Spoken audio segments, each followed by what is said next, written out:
Добрый вечер. Вы смотрите информационный выпуск «Сегодня в начале» о главных событиях.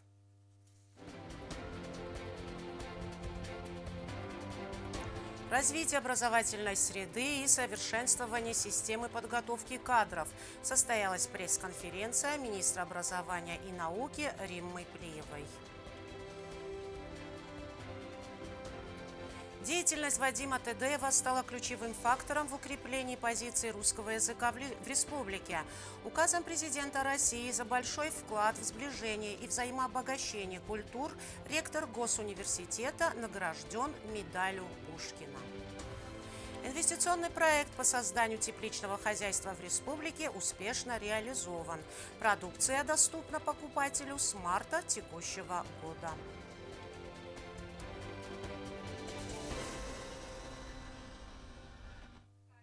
Президент Алан Гаглоев поздравил председателя Коммунистической партии Южной Осетии Станислава Кочиева с днем рождения.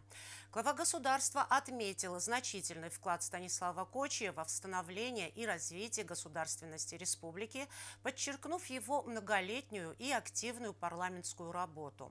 Алан Гаглоев выразил Станиславу Кочиеву слова искренней благодарности за преданность Отечеству, принципиальную гражданскую позицию и многолетний труд на благо народа.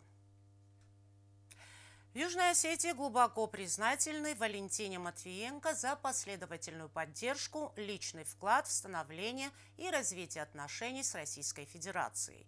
Президент Алан Гаглоев поздравил председателя Совета Федерации Федерального собрания Российской Федерации Валентину Матвиенко с днем рождения.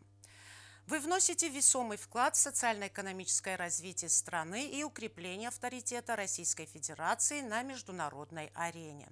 Ваше деятельное участие в укреплении двусторонних связей между нашими странами имеет особое значение для дальнейшего развития союзнического взаимодействия, говорится в тексте. В Комитете информации и печати состоялась пресс-конференция министра образования и науки Риммы Плиевой. Основной темой обсуждения стало развитие образовательной среды и совершенствование системы подготовки кадров. Какие еще вопросы рассмотрены в репортаже Агунды Губозовой? В первую очередь глава ведомства выразила искреннюю благодарность своим предшественникам за вклад в развитие системы образования в республике, подчеркнув, что достигнутые ранее результаты служат надежной основой для дальнейшей работы. Далее Римма Плиева акцентировала внимание на фундаментальном принципе системы образования республики – неразрывном единстве воспитания и обучения. Аланский кодекс чести в любой школе, начиная с 90-го года он работает. Аланский кодекс чести – это уважение к старшему поколению, патриотизм, то есть защита Отечества. Мы с вами знаем, что иммунной системой любого государства, любой нации является патриотизм. Это его кольчуга, это его охранная грамота. И патриотическое воспитание, оно в любой школе. Особое внимание было уделено вопросу сохранения национальной идентичности через призму родного языка. В этом направлении работа ведется системно, от обновления учебников до поддержки учителей и расширения формата вовлечения школьников, включая олимпиады и интеллектуальные проекты. Министр подчеркнула, что уровень подготовки по осетинскому языку остается в фокусе внимания, а результаты учеников на республиканских олимпиадах – важный показатель успеха. То, что касается олимпиады по осетинскому языку, она проходит на должном уровне, учитывая абсолютно все. И я считаю, что педагоги осетинского языка работают очень слаженно. В контексте обсуждения мер поддержки образовательной инфраструктуры министр сообщила о продолжении практики субсидирования частных образовательных организаций, демонстрирующих высокие результаты. В гимназии РУПС и в школе Эрудит тоже наши дети. И у них точно такое же конституционное право на образование. Конечно, эта практика будет продолжена.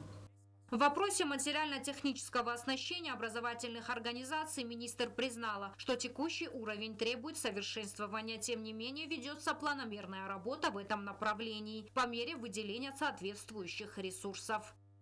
Где можем, там помогаем. Будем работать над техническим обеспечением нашего пространства, потому что мы живем в век высоких технологий, и, конечно же, компьютерная грамотность, она должна быть у всех. Но хочу вам сказать, наши дети все прекрасно владеют компьютерной грамотностью, педагоги тоже отлично справляются, пользовательский уровень есть у всех. Кадровому обеспечению системы образования был посвящен отдельный блок. Рима Плиева отметила значительный вклад Юго-Остинского государственного университета в подготовку специалистов. Далее министр перешла к теме инклюзивного образования. Было отмечено, что на сегодняшний день в республике насчитывается около 80 детей с ограниченными возможностями здоровья. В связи с этим в ближайшее время планируется открытие медико-психологического центра и развитие системы коррекционного образования. Подобная мера позволит обеспечить детей с особенностями развития качественным образованием. Коррекционная школа, она на злобу дня. Конечно же, с этими детьми идет работа. Сейчас будем открывать медико-психологический центр для помощи в работе с этими детьми. Работа идет открыть коррекционную школу и в помощь этой коррекционной школе психолого-медицинский центр. В завершении Рима Плиева выразила глубокую признательность Российской Федерации за оказываемую помощь, которая дает возможность реализовать масштабные проекты для развития и совершенствования системы образования в республике. Агунда Губозова, Рауль Кочев. Информационный выпуск сегодня. Указом президента Российской Федерации Владимира Путина за большой вклад в сближение и взаимообогащение культур, а также за многолетние заслуги в развитии образования и гуманитарных наук ректор Юго-Остинского госуниверситета Вадим Тедеев награжден медалью Пушкина. Государственную награду руководителю вуза вручил посол Российской Федерации в Республике Южная Осетия Марат Кулахметов. В своей приветственной речи Марат Кулахметов подчеркнул, что деятельность Вадима Тедеева на посту ректора стала ключевым фактором в укреплении позиции русского языка в республике. В свою очередь, Вадим Тедеев выразил глубокую признательность руководству Российской Федерации и лично Владимиру Путину за столь высокую оценку его труда. В стенах вашего университета, я могу сказать, при вашем непосредственно активном влиянии и инициативе создан Центр фонда русского мира. Это своеобразная гуманитарная площадка, которая позволяет всем, кому близок русский язык, история, традиция, прикоснуться с нашими общими такими культурными ценностями. Хочу высказать слова благодарности в адрес президента Российской Федерации Владимира Владимировича Путина. Хочу высказать слова благодарности вам, Марат Мунирович, за ту поддержку, которую мы ощущаем постоянно. И хочу отметить, что эта высокая награда – это прежде всего заслуга всего коллектива сотрудников, студентов. И дальше будем отрабатывать, чтобы связь Южной Осетии и России была всегда максимально эффективной.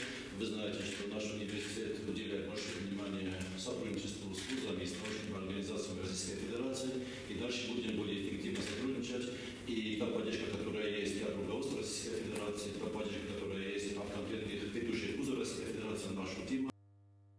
Сохраним память о подвиге, героизме юго-остинских воинов, участников Великой Отечественной.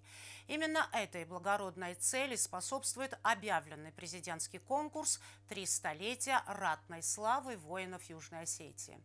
На время конкурса всем участникам информация доступна в библиотеке Госуниверситета. Здесь им предоставлен большой объем материалов для написания сочинений. Стелла Бязрова с подробностями. С тех пор, как был объявлен президентский конкурс «3 столетия ратной славы воинов Южной Осетии», читальные залы превратились в настоящие научно-исследовательские кабинеты. Сегодня здесь работают студенты факультета журналистики. Для будущих акул пера президентский конкурс стал настоящим вызовом и творческим состязанием. Работа с архивами и библиотечными фондами позволит им не только попробовать свои силы, но и наловчиться писать тексты. Чтобы написать по-настоящему глубокую биографию героя, недостаточно просто заглянуть в интернет. Большинство сведений о защитниках нашей земли до сих пор хранится только на бумаге.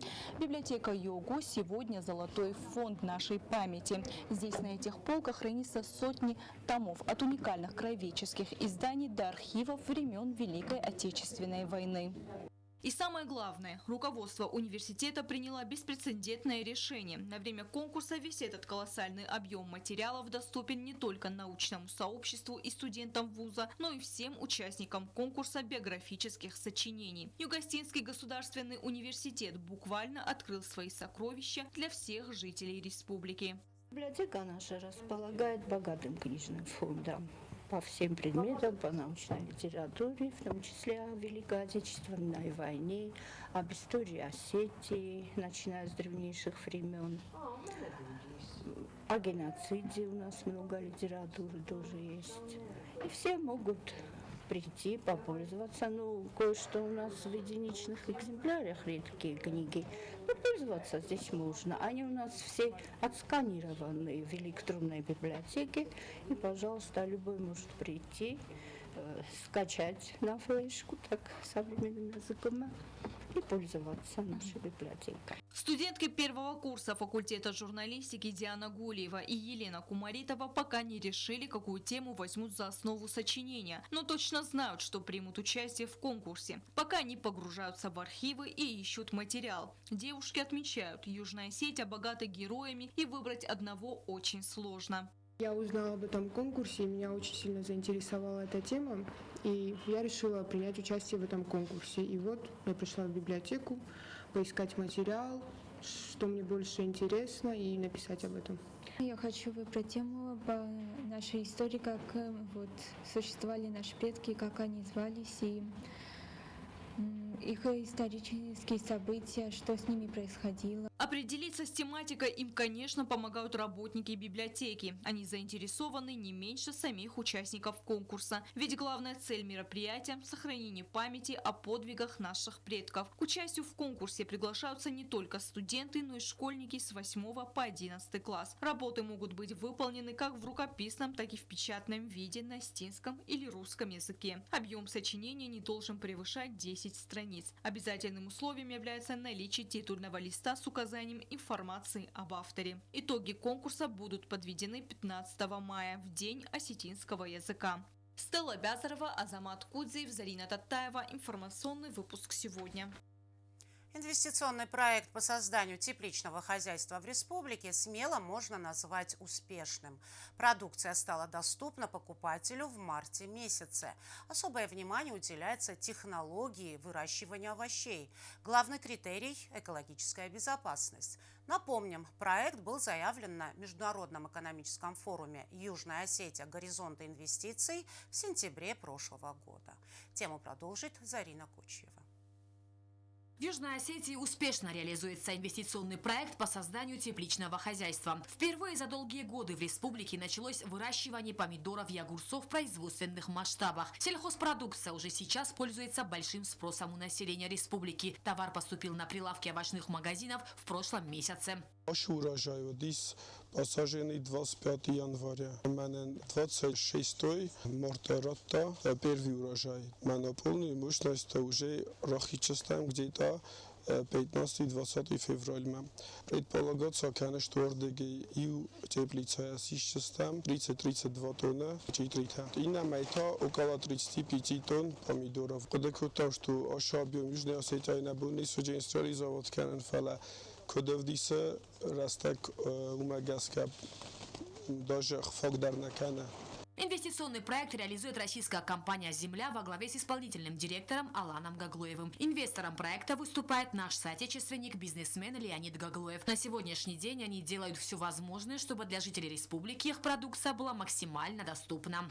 Дешевле, чем привозные, а более того стараться канам шамай all магазины мадар нахас канам шамай центнгештер надбавка макану малкай мадар индивидуально чи дар тацел, к сожалению, канан чештер надбавка фала в основном юлдар держим. Мы мог люди стараться канжес там шамай я себе стоимость тар порам бма Соответственно, себестоимость купорамад уже, естественно, на оптовых тадар бендарожестан. Гаглоев отметил, особое внимание уделяется технологии выращивания овощей. Главное, продукция должна быть экологически безопасной. Для этого используются только органические удобрения. По качеству июль дарнанис органические удобрения, уж органические удобрения мох, огуртом, каут, адам машедестан ферма там, каманодис, штырдар ферма, удунай удобрения, лостом органические. Омнам кушче тавдис местный лапута ирендарнам местный лапута кусенч июль даревен чоп начало догонца я качество и к счастью мене покупатель-то чисто уже конечный покупатель чисто удун дарай соценивать крутое качество меня фитое качество мы все остались довольны. На дорта дженисную джофта я думаю, что мы еще будем работать над этим, шамай качеством здоровья ежедневно. Предстоит строительство еще 30 таких же теплиц на этой территории. Соответственно, увеличится и ассортимент выращиваемой продукции, начиная от зелени пекинской капусты до других видов овощей. А уже к 2030 году, согласно проекту, по всей территории Южной Осетии планируется построить 300 теплиц. Зарина Кочева, Рауль Кочев, Сармат Гузитаев. Информационный выпуск сегодня. Специальный репортаж о реализации проекта по развитию тепличного хозяйства смотрите в нашем эфире. Несмотря на занятость, наш соотечественник, врач первой категории, хирург Владимир Плиев при каждой возможности приезжает в республику. Для жителей Южной Осетии это уникальный шанс получить высокотехнологичную медицинскую помощь. Вот и на сей раз Плиев провел около сотни консультаций и 13 операций. Все хирургические вмешательства проведены успешно и на бесплатной основе. Очередной визит медика в республику запланирован на лето. Репортаж Алены Уттаевой.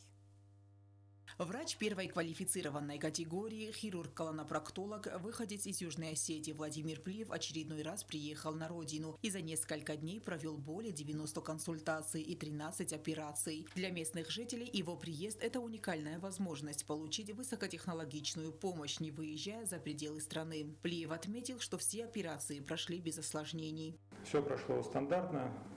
На данный момент без каких-то осложнений пациенты наблюдаются, перевязываются. Что хочется отметить, что большинство пациентов были обследованы, это хороший показатель, то есть выполнена колоноскопия.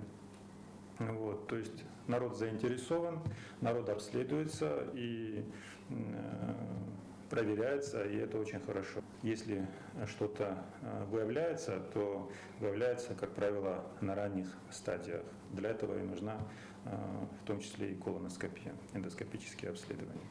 Подбор пациентов осуществлялся совместно с врачами РММЦ. На приеме можно было увидеть пациентов самых разных возрастов, как взрослые, так и дети. Владимир Плиев отметил, что, к сожалению, многие замалчивают существующую проблему и не обращаются вовремя к врачу, а несвоевременное обращение приводит к осложнениям. Есть определенный момент стеснения людей, обращения к колопроктологу, но я думаю, что стесняться не надо, надо своевременно обратиться, ведь чем на более ранних стадиях это заболевание выявляется, тем лучше протекает и операция, и восстановительный период, в том числе после операции.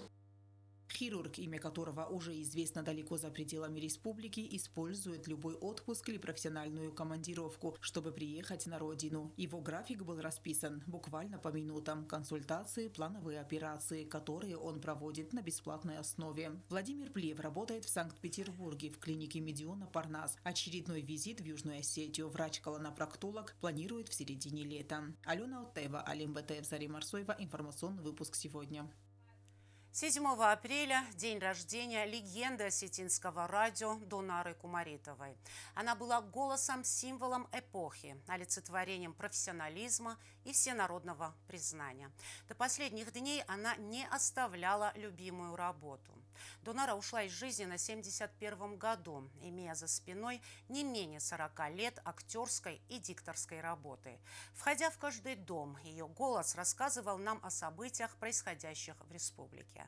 Донара Кумаритова была не только профессиональным работником, но и прекрасным, светлым человеком.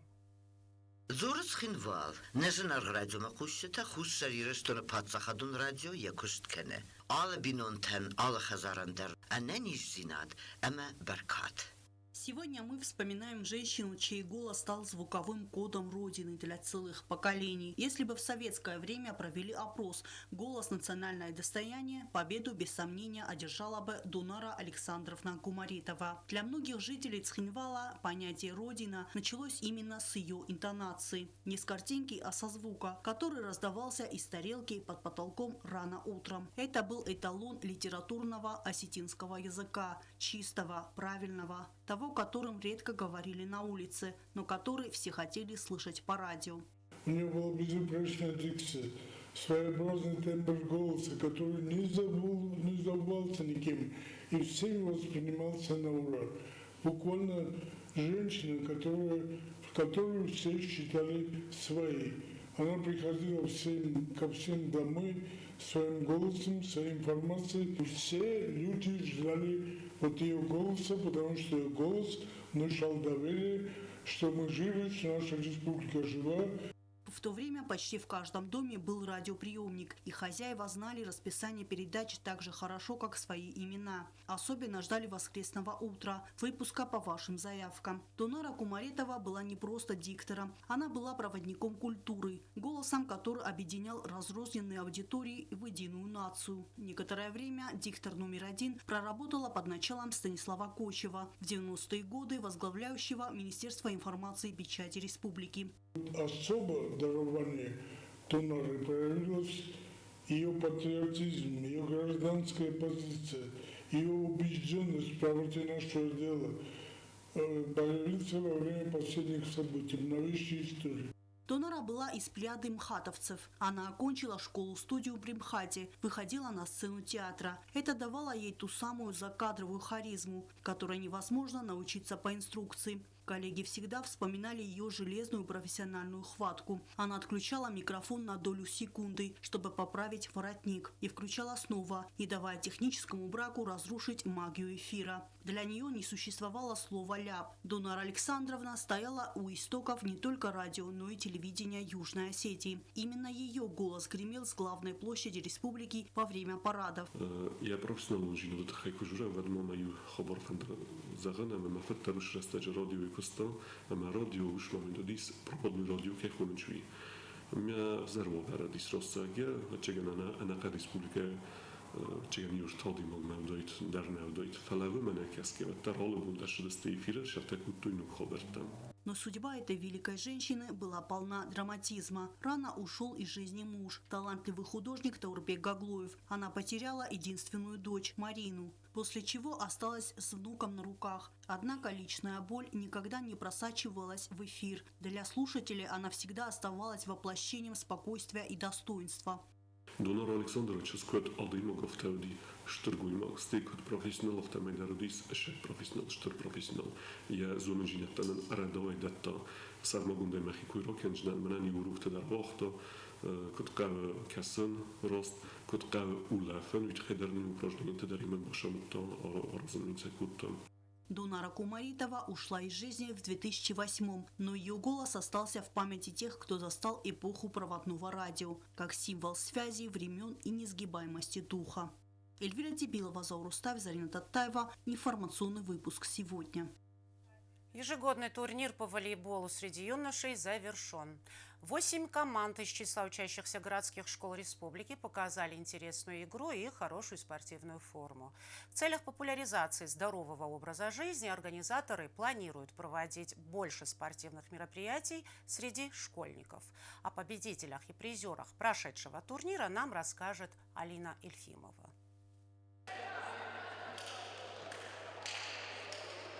В дружественной обстановке завершился ежегодный турнир по волейболу среди юношей. Он проходил с 3 по 5 апреля на базе 5-й школы. Мероприятие было организовано при поддержке Управления культуры, молодежи и спорта городской администрации. В соревнованиях приняли участие 8 команд, представлявших разные школы республики.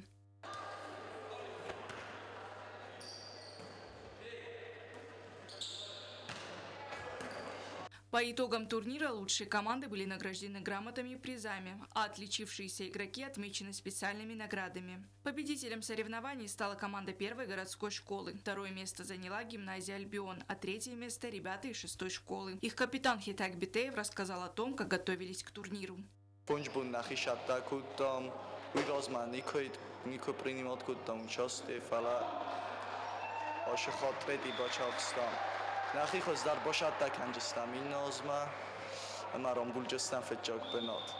Как отмечает ведущий специалист управления культуры, молодежи и спорта при администрации города Цхинвал Гурам Битиев, в планах проводить еще больше спортивных мероприятий среди школьников. Это будет способствовать популяризации здорового образа жизни среди молодежи. ხურჯახ ტურნირებში მოლოდი ბაკალინიან ხომეცა можем молодыми да тем более именно школа тхсенст интересно это уже чуть-чуть тоже самое волейболе а софта сколько видео будем стараться проводить разные турниры. Участники турнира продемонстрировали хорошую физическую подготовку, а также командный дух, что было отмечено организаторами соревнований. Алина Эльфимова, Владислав Пащенко, Зарема Арсоева. Информационный выпуск сегодня. Сейчас узнаем, какая погода нас ожидает.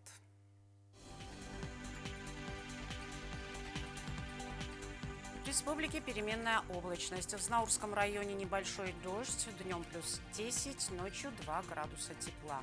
В Савском районе небольшой снег, днем плюс 6, ночью плюс 4. В городе Квайса снег, днем 4 градуса тепла, ночью плюс 3. В Лениногорском районе небольшой дождь, днем плюс 10, ночью плюс 8. Столица республики в Цхинвале днем 8 градусов тепла, ночью плюс 6. На этом наша программа подошла к концу. Я Ирина Джиоева. Желаю вам всего доброго и до свидания.